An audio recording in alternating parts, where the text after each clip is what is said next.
Cinematography, ओह क्या छटाक बटा 3 की मेहनत करी है। फिर चाहे नाइकी डंक के स्नीकर्स पहना के माउंटेन क्लाइंबिंग ही क्यों ना करनी पड़ जाए। आलिया और एक्शन बिल्कुल एक दूजे के लिए ही बने। हाँ, इतने मूवमेंट पे अच्छा लगा बट टिकट नहीं खरीदूंगा। हेलो दोस्तों, राम राम। तो दोस्तों, टीजर की अपार सफलता के बाद, सफलता की परम ऊंचाइयां छूने के बाद ट्रेलर आ चुका है। किस फिल्म का? अल्फा फिल्म का। अंग्रेजी नाम रखा है इस बार, और सफलता की ऊंचाइयां छुएगी। और अंग्रेजी नाम है तो किसी को पता ही नहीं चलेगा। क्या पता नहीं चलेगा और क्या क्या पता नहीं चलेगा, ये मैं आगे वीडियो में बताऊंगा। मैं अपनी पिछली वीडियो में, इस वीडियो में पहले ही बता चुका हूं कि कैसे यह फिल्म चिल्ला चिल्ला के फ्लॉपनेस मांग रही है, क्रेविंग फॉर फ्लॉपनेस। आलिया क्यों गलत है इस रोल के लिए, टेक्निकली मैंने एक्सप्लेन किया था कि उस बेचारी के साथ एक तरीके से अन्याय ऐसा ही हो रहा है। मतलब खुद करवा रही है वो, उन पे है, लेकिन मुझे लगा कि बेचारी पे अन्याय हो रहा है। कौन कर रहा है? ये वाईआरएफ लेबल, और लेबल के रूप में ये पूरे स्पाई यूनिवर्स के नाम की जो हगास बना रहे हैं, और कैसे धुरंधर से इनकी और दुर्गति हुई है, ये सब उस वीडियो में क्लियर किया गया है। आप चाहे तो पहले वो देख सकते हैं या इस वीडियो के बाद में देख सकते हैं, उसमें सब पूरी तरीके से बताया गया है। इस वीडियो में ट्रेलर की बात करेंगे।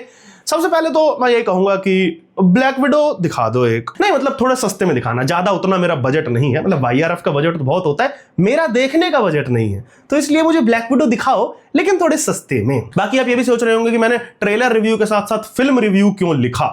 तो भाई, ट्रेलर में ही हमने पूरी फिल्म देख ली है, लेकिन वाईआरएफ बिल्कुल चिंता ना करे, किसी को कुछ पता नहीं चला। जैसा कि मैंने कहा ना कि बताऊंगा क्या क्या पता नहीं चला है, और कुछ भी पता नहीं चला है कि छोटी सी आलिया भट्ट को कैसे बॉबी देओल का पात्र अपने वो थैनोस की तरह चुरा लाता है, या वो उसी की बेटी है जिसका वो आगे भारत के विरुद्ध यूज करने वाला है। मोस्ट प्रोबेबली पहला वाला मेरा गेस ठीक होगा कि उसको कहीं से चुरा लाया है या उठा लाया है, जैसा कि ट्रेलर में सीता का पात्र कह भी रहा है, एक राजकुमारी को अपने घर ले गया, पर किसी को पता नहीं चला।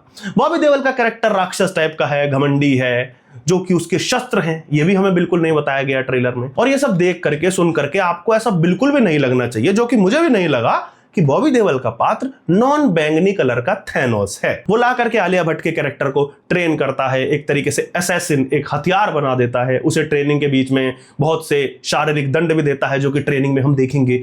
आलिया भट्ट के कैरेक्टर की कोहनी छिल रही है और यहां से खून निकल रहा है, क्योंकि ऐसी जगहों से खून निकलता है ना, आपको तो पता ही है। ट्रेनिंग यार, आलिया है यार, चोट लग जाएगी उस। वैसे अच्छा पब्लिसिटी स्टंट ये भी होता कि कोई हाथ वाथ की हेयरलाइन फ्रैक्चर करा देते, ऐसा प्लास्टर बांधी हुई दिखती पब्लिक में, तो लगता कि ओह ट्रेनिंग के दौरान चोट लग गई थी फिल्मिंग करते हुए, तो और अच्छा लग सकता था। लेकिन अब मुझे क्या ही पता है मार्केटिंग टेक्निक्स के बारे में, वाईआरएफ ज्यादा जानता होगा।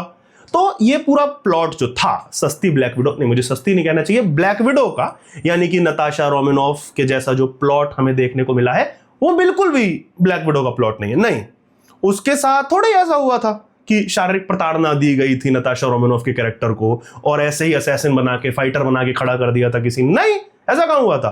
तो अल्फा जो है एकदम नई, प्योर, ओरिजिनल, एकदम गर्मा गर्म अवन से निकली हुई कहानी है, और गर्मा गर्म आपके सामने सर्व की गई है। खाओ, मुंह जलेगा तुम्हारा। लेकिन फिर आलिया भट्ट यानी कि सीता का पात्र जो है, वो इस राक्षस की लंका जला डालती है। और ये बात भी हमें आलिया भट्ट के ट्रेलर वाला डायलॉग सुन के बिल्कुल नहीं पता लगी है, जहां पे वो बोल रही है कि सीता उसकी लंका खुद जलाने आई है। मतलब भाव के साथ बोला था उन्होंने। बहुत अच्छे भाव शो करती हैं आलिया, आपको तो पता ही होगा। सरवरी का कैरेक्टर सीता की बचपन की कोई बिछड़ी हुई बहन होगा, या फिर उसी परिवार से जिससे हमारी सीता के कैरेक्टर को बचपन में ये राक्षस फतेह चुरा लाया था, वो उसी परिवार की होगी। या ये भी हो सकता है कि शर्वरी भारतीय स्पाई हो, जो कि बिल्कुल ही अनप्रेडिक्टेबल है, जिसे ट्रेलर में दिखने वाले अगले कैरेक्टर हमारे यानी कि अनिल कपूर ने अपनी स्पाई बना करके भेजा होगा, भारतीय अफसर। जैसा कि वाईआरएफ यूनिवर्स में, स्पाई यूनिवर्स में बिल्कुल भी नहीं जाते हैं दूसरे देश में या किसी और ज्योग्राफिकल लोकेशन पे, कभी ऐसा नहीं होता कि भारतीय स्पाई जाता है। तो ये भी एकदम अनप्रेडिक्टेबल सा था। तो हमारी ये दोनों वीरांगनाएं पहले एक दूसरे से टकराएंगी, लड़ाई करेंगी, जो भी हमें ट्रेलर में बिल्कुल नहीं दिखा है। और ब्लैक विडो में नताशा रोमानोफ और येलेना, वो भी इस तरीके की कोई लड़ाई नहीं करती हैं जब पहली बार इस तरीके से मिलती हैं।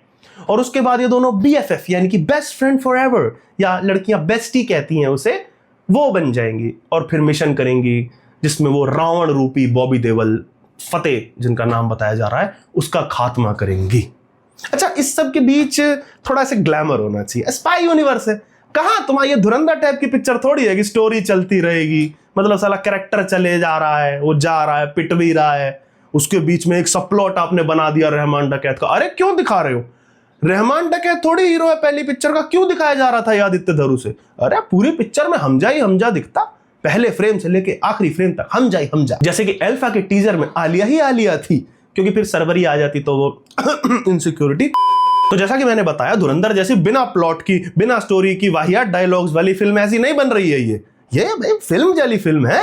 इसमें ऐसे थोड़ी आइटम सॉन्ग वैसा होगा कि हमजा की शादी में दो लड़कियां नाच रही हैं कि तेनू शरारत करामा, ना ना ना ना, यहाँ पे मेन कैरेक्टर नाचेगी ना, तो वो भी होना चाहिए। ऐसी होती है फिल्में। कहाँ ये आदित्य धर पर कल के लौंडे, इन्हें कुछ बनाना आता है? वाईआरएफ यार कब से करते आए हैं, एकदम बाबा आदम के जमाने से।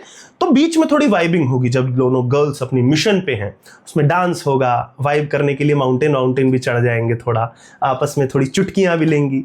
ज्यादा डिटेल में मैं नहीं जाऊंगा, वो पिछली बार बाइक चलाना आपको बता ही दिया था। बाइक पे बैठने तक का तरीका, अब आप कहोगे भाई तू इतना टेक्निकल हो रहा है। जब करोड़ों की फिल्म है और आप ऐसे प्रोजेक्ट कर रहे हो अपनी एक्ट्रेस को कि हार्डकोर एक्शन करेगी, तो टेक्निकल होना पड़ेगा। हैंडल पकड़ने का तरीका भी उनको नहीं आ रहा है, पहली बार चला रही है, साफ पता लग रहा है। स्पोर्ट्स बाइक में, सुपर बाइक्स में इस तरह से क्लच पर कोई उंगलियां नहीं रखता, गियर बदलते ही हैंडल ग्रिप किया जाता है। एक फोटो नहीं मिलेगी आपको किसी प्रोफेशनल राइडर की या नॉर्मल राइडर की भी जो स्पोर्ट्स बाइक पे इस तरीके से क्लच पे उंगलियां रख के बैठा हो। चलो ठीक है, मान लिया कि आप एक्टर हो, लेकिन ये काम तो एक्शन टीम का है ना, वो ये सब चीजें आपको नहीं बता रहा है, नहीं सिखा रहा है, तो करोड़ों की फिल्म बनाने का क्या मतलब है? क्यों आप इसे एक्शन फिल्म कह रहे हो?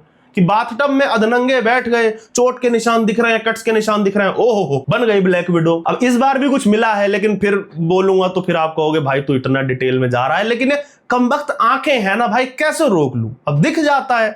तो भाई कॉस्ट्यूम डिजाइनर का काम गया तेल लेने। ब्रांड प्रमोशन जरूरी होता है, एक अच्छी फिल्म की यह पहचान होती है। आपको कहीं दिखा धुरंधर में ऐसे लिखा हुआ रीबॉक, नाइकी, प्यूमा के जूते पहन ही नहीं रहा था वो। अब आप कहोगे कि भाई ऐसे पाकिस्तान में जा रहा है, वहां साला खाने को रोटी नहीं है लोगों के पास, तू प्यूमा के जूते पहना दे। इस सब से कुछ मैटर नहीं करता है, पाकिस्तान में हो या कुछ में भी हो। भाई स्टूडेंट ऑफ द ईयर में सिद्धार्थ मल्होत्रा का कैरेक्टर गरीब था, लेकिन चश्मा तो रे-बैन का पहना था ना, तो ये सब कुछ नहीं होता। एक घटिया फिल्म है धुरंधर, साला जूते भी नहीं पहन रहा नाइकी के। तो जैसा कि मैंने कहा, ब्रांड प्रमोशन जरूरी होता है मित्रों, फिर चाहे नाइकी डंक के स्नीकर्स पहना के माउंटेन क्लाइंबिंग क्यों ना करनी पड़ जाए। अब दो बहनें हैं, बेस्टी हैं, वाइबिंग कर रही हैं, अब नाइकी के जूते भी ना पहने, वो तुमको मिर्ची लग रही है, क्यों पहना दे ऐसे अरे गहरे कोई माउंटेन क्लाइंबिंग के शूज? ऐसे नहीं होता। तो दोनों बेस्टीज मिलके बाद में रावण, जो कि हमारा फतेह है, उसका खात्मा तो करेंगी, कोई दिक्कत नहीं है। उसका सब प्लॉट चलेगा, थोड़ा बिकनी में भी शॉर्ट हो एक आध तो चलने देना। तुम ऐसे ना पूछना कि भाई ये क्या कर दिया तुमने, आइटम सॉन्ग कैसे डाल दिया स्पाई पिक्चर में, ऐसे ही होता है। बाकी ये जो हमारा रावण या फतेह या अल्फा की जो बैक स्टोरी है, ये भी हमें बिल्कुल नहीं पता चली। ट्रेलर में 1 मिनट बाद भी इसके बारे में कुछ नहीं पता चलेगा। पर हाँ, ये जो लोग वाईआरएफ को ऐसा बोलते रहते हैं ना कि स्पाई यूनिवर्स है तो फिक्शन बनाते हैं, गालियां देते हैं कि धुरंधर में तो देखो भाई रियल लाइफ से बेस्ड चीजें उठाई थी, चाहे उसमें बीच में फिक्शन डाला गया था, लेकिन रियल लाइफ चीजें उठाई थी ना, उनके मुंह पे ये फिल्म जोरदार तमाचा है। ये फिल्म भी असल घटनाओं से प्रेरित है। भाई अनिल कपूर भाई साहब का कैरेक्टर है, इतने सारे तिरंगे में लिप्त कॉफिन्स के बीच में खड़ा है, मतलब भारत पे कोई आतंकी हमला हुआ होगा या हमारी सेना के जवान बलिदान हुए होंगे, मतलब रियलिटी से इंस्पायर्ड है ना। अगली बार मत बोलना तुम लोग कि स्पाई यूनिवर्स कुछ नहीं है, बेस्ट है भाई। ये धुरंधर अंदर आती जाती रहेंगी। एमसीयू के बाद अगर कोई तगड़ा सिनेमैटिक यूनिवर्स है तो वो है एससीयू, स्पाई सिनेमैटिक यूनिवर्स। इतना बहुत है, मतलब दिखा दें, शव दिखा दिए तिरंगे में लिपटे हुए, है वो रियलिटी से इंस्पायर्ड। और हाँ, ट्रेलर में अगले 1 मिनट बाद बॉबी देओल के इस डायलॉग के कि इंडिया ने अल्फा की कदर नहीं करी, अब इंडिया अल्फा से डरेगा, इससे हमें ऐसा कुछ पता नहीं चल रहा कि बॉबी देओल पुराना कोई भारतीय सेना का जवान होगा जिसका कोर्ट मार्शल कर दिया गया होगा, जो कि शायद इसलिए क्योंकि उसने किसी मुसलमान को आतंकवादी बना के गोली मार दी होगी। ऐसा केवल मैं इस सीन को देख करके अंदाजा लगा रहा हूं, लेकिन ऐसा होगा नहीं, ऐसा थोड़ी करेगा यार। वाईआरएफ इतना बड़ा प्रोडक्शन हाउस ऐसा कर देगा कि 20-25 साल पुराना प्लॉट कोई उसी तरीके का लॉजिक जो मैहूना टाइप की फिल्मों में चलता था ऐसा कर दे? ऐसे नहीं होता, कुछ नया करेंगे यार, लॉजिकल होगा, जैसे कि हमेशा होता है वाईआरएफ की फिल्मों में। और ट्रेलर में यह भी कहीं नहीं पता चल रहा कि बॉबी देओल का कैरेक्टर भारत के प्रति प्रतिशोध पालने वाला कोई एक्स आर्मी मैन या अफसर है, एजेंट है, जो अपनी आर्मी बना रहा है, जो कि अल्फा, बीटा, गामा, लैम्बडा इस तरीके का कोई नाम है। आर्मी के लिए वो आलिया के कैरेक्टर को उठाकर लाया था, अब जो उसी के अगेंस्ट हो गई है और उसी की लंका जला डाली है। ये मैंने आपको इस फिल्म का प्लॉट व्लॉट कुछ नहीं बताया है, स्पॉइलर फ्री ट्रेलर रिव्यू है ये। और सबसे बड़ी चीज जो इस ट्रेलर में गुप्त रखी गई है और हमें बिल्कुल भी पता नहीं चला कि ये दोनों पहाड़ पे चढ़ के कहां और किसके पास जा रही थी और कैसे ये फिल्म स्पाई यूनिवर्स की दूसरी फिल्म यानी कि वॉर से जोड़ी जाएगी। और ट्रेलर की सबसे बड़ी गुप्त बात कि ये कौन है ये हरी आंखों वाला एक्टर। आखिर कौन है बॉलीवुड में हरी आंखों वाला एक्टर जो स्पाई यूनिवर्स में भी है और YRF की फिल्म भी कर रहा है। तो रिजल्ट ये है कि इससे सस्पेंसफुल ट्रेलर मैंने अपने जीवन में कभी नहीं देखा। ये फिल्म देखने जरूर जाएं आप, एकदम न्यू एक्सपीरियंस, नया कुछ आपको देखने को मिलेगा। कहीं भी जीवन में पहले आपने ऐसा कुछ नहीं देखा होगा। पिक्चर देख के आपकी लाइफ बदल जाने वाली है। एक सिनेमैटिक मास्टरपीस मैं इसे कहूंगा। थोड़ा बहुत टेक्निकलिटीज में चला जाता हूं, जो कि थोड़ी बहुत ही हैं, अब उन्हीं में चला जाता हूं। ट्रेलर कटा कितना भी टट्टी हो, लेकिन म्यूजिक मुझे अच्छा लग रहा है। म्यूजिक जो डाला है बीट के हिसाब से, ट्रांजिशंस के हिसाब से, वो बहुत अच्छा लग रहा है। हाँ, इतने मूवमेंट पे अच्छा लगा बट टिकट नहीं खरीदूंगा। एक्शन की बात कर लेता हूं। YRF के हिसाब से गू का पहाड़ बनाया गया है, बहुत ही एवरेज एक्शन है। सिनेमेटोग्राफी, ओह क्या छटाक बटा 3 की मेहनत करी है उसमें। आलिया और एक्शन बिल्कुल एक दूजे के लिए ही बने हैं। शॉट्स कम है, कट ज्यादा है। इसको बेहद लूज डायरेक्शन कहा जाता है और लूज एडिटिंग की पहली पहचान है ये। तुमको लग रहा है कि तुम अपने कैरेक्टर को लारा क्रॉफ्ट या फिर ब्लैक विडो वाली वाइब दे रहे हो, लेकिन उसके कूदने तक में इंपैक्ट नहीं आ पा रहा है, तो कहीं तो गड़बड़ हो रही है ना। आपकी एक्ट्रेस उस रोल के लिए अप्रोप्रिएट नहीं है, गलत कास्टिंग हुई है।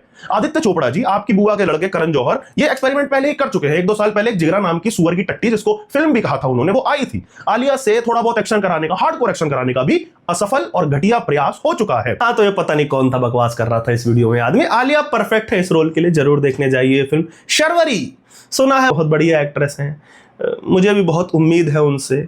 YRF तो आपको पता ही है, बड़ी बड़ी एक्ट्रेसेस लेता है, उनको स्टार बना देता है, तो शर्वरी को भी बना देगा। अनिल कपूर, बॉबी देओल। बॉबी को जो हरियाणवी एक्सेंट दिया है, क्या भाई, उनके कैरेक्टर में 4 चांद लगा दिए उन्होंने। मतलब बॉबी का कैरेक्टर अगर यहाँ था, एनिमल में यहाँ थे, बंदर में यहाँ थे, और बॉबी वहाँ है, तो वहाँ अल्फा वो पहुंचा दिया है। इतना बढ़िया हरियाणवी एक्सेंट, लोग चुम्मियां फेंक फेंक के मार रहे हैं। आप कमेंट सेक्शन पढ़िए अल्फा का, वहीं से आपको पता चल जाएगा।